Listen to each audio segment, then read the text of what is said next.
Hi, I'm Victoria Alexander. And I'm Valerie Grimes. I'm a biosemiotician. And I'm a hypnotherapist. I study the way cells use chemical signals, symbols, codes to interact with their worlds. And I help people change their dysfunctional habits that reside in the subconscious mind. So we worked on this project together. As a hypnotist, I get the jokes a lot. So when the neurosciences 10 years ago, they were coming out with these studies that showed us that you could change a memory, the emotion around a memory. They showed us that you can use imagination to create feeling sensations. For instance, you can just imagine eating a banana and the pleasure centers of the brain would light up as if you were actually eating it. So those things helped me a lot with the field and to say, this is a science. But then it really kind of stopped there. I still wanted to know, well, how's that working? How does that work? What's really happening? You have to come up with some sort of mechanism that explains why that's happening and how it's happening, not just that it is. So when Victoria explained about the biosemiotics, it really made more sense to me. Contemporary neuroscience and cognitive sciences, they don't have a theory of the sign. You need a theory of representation. How do the neurons actually form representations of the world? Cells respond to things based on some similarity of a pattern, and that pattern can become associated with other things, sometimes arbitrarily. So the hypnotic state, we're in a trance, that alpha state, which is just like you're watching a movie, driving long distances. So the conscious mind's not analyzing everything that's being said and allows some of these concepts in. So the subconscious really operates with images, colors, sensations. It can use a kind of dream logic to connect things in your memory that happen to have been next to each other or nearby when an event happened. The subconscious might match things up that are the same color but have no relationship to each other, or a similar shape even though they're in very different categories. The best window that we have into the subconscious is probably our dreams. Absolutely. And that explains why a lot of our habits are based on arbitrary experiences and arbitrary memories. Like clients that come in and say, I just don't know why I do what I do. And it doesn't make any sense. It doesn't make any sense. Often something completely arbitrary, like wind chimes or something.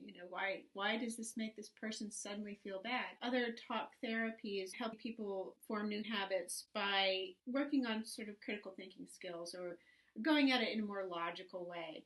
Now, if these habits are formed in the irrational subconscious, then that's not ever going to work. Post-traumatic stress disorder. Mm-hmm. They associate what was happening, and every time they hear a trigger sounds. Or anything that was in the environment at the time of the emotional event can trigger. It could be a red car, could have been a person walking a certain way. Valerie told me that when she's doing therapy, sometimes people can change a habit in a single session. That's correct. So why does the brain learn very quickly when it can associate something arbitrary with something else? Where you try to do a re-education technique, like the American Cancer Society tries to re-educate people and get them to stop associating smoking with handsome cowboys. It takes a long, long time to re-educate, but Valerie can do that in a session. That's pretty amazing. So how do you explain that? An EEG will show that a person is in a trance state, which means that the conscious mind has slowed down and the unconscious areas of the brain are more active. So the conscious mind is roughly 10% of our behavior. So we can decide, I'd like to stop smoking, for example. But then it has to send that decision into the unconscious mind where all our habits, our memories, and our emotions attached to those memories reside. For instance, all of those triggers like having a cup of coffee, lighting a cigarette, after you finish a meal you have a cigarette. So there are all those habitual behaviors. When I study how a cell or an organism learns something new, for instance, acquiring a chemical addiction is a type of learning, or an evolutionary adaptation is a type of learning.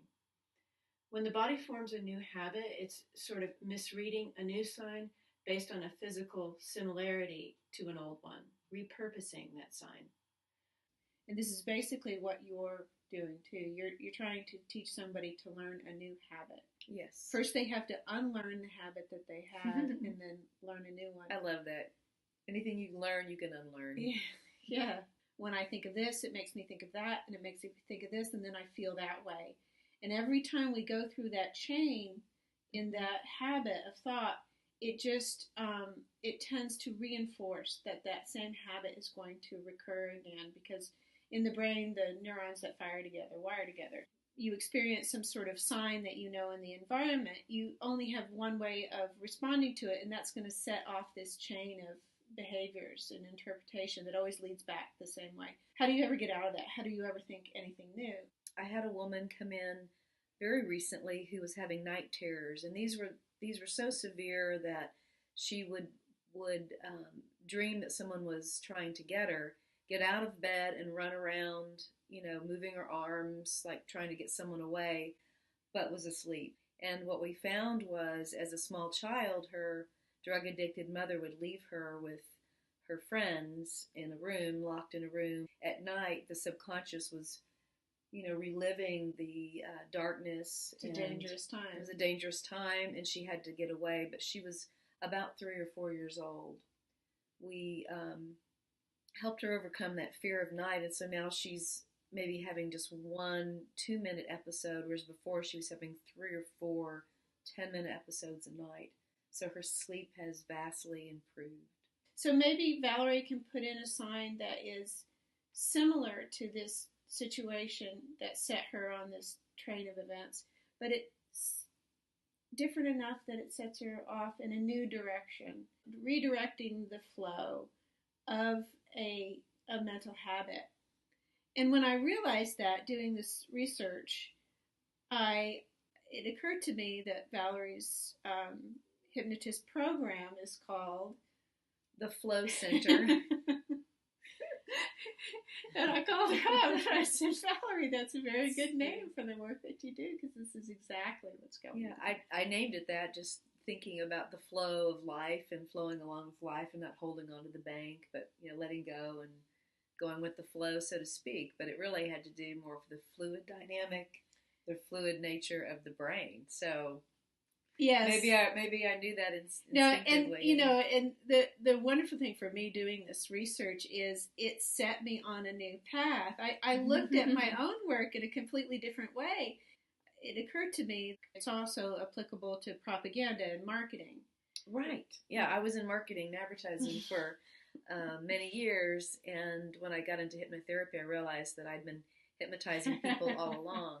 So we would throw in an emotional strategy, which, for security, for love, for youth, when you're advertising a product, those are the things people want. And when you're not paying attention with your conscious, rational mind, your subconscious is always listening and processing that information. Yes. Anyway, without your organizing it and evaluating it and categorizing it. So, but it's all that information is going into your brain. And the unconscious actually makes all our decisions, and we become aware of them consciously seconds later. But it's always ultimately the subconscious that's making the decision. Running the show. Yeah, it's 90% of what we do. Yeah.